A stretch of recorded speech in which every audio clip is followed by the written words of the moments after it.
আসসালামু আলাইকুম। সবাই কেমন আছেন? আলহামদুলিল্লাহ, আমিও ভালো আছি। লইট্টা শুটকি বোনা করবো।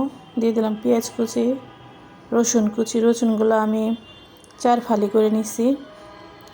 তেলে ভেজে নিব, খুব বেশি ভাজবো না, হালকা ভাজবো।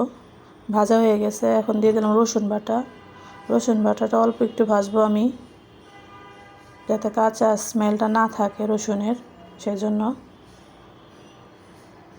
ভাজা হয়ে গেলে এখন দিয়ে দিব শুটকিগুলা ভেজে। শুটকিগুলা তেলে ভাজলে শক্ত শক্ত থাকে, সেজন্য ভালো লাগে। শুটকিগুলা ভেজে নিলাম। শুটকিগুলা কিছুক্ষণ ভাজবো,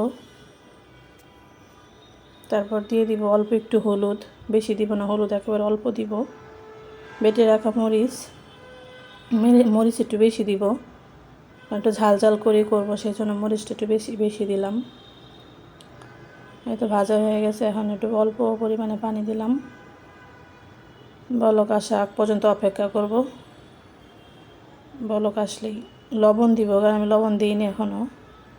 এই যে লবণ দিয়ে দিলাম, আর শুটকিতে লবণ থাকি, সেই জন্য অল্প একটু লবণ দিলাম। লাগলে পরে আবার দিব। পানিটা শুকানো আগ পর্যন্ত অপেক্ষা করব। পানি শুকায় গেছে, অল্প অল্প একটু আছে,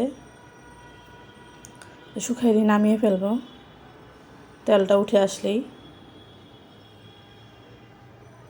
পানিটা শুকায় গেছে, তেলটা উপরে উঠে আসছে, শুকনা শুকনা হয়ে গেলে আমার লইট্টা শুটকি বোনা।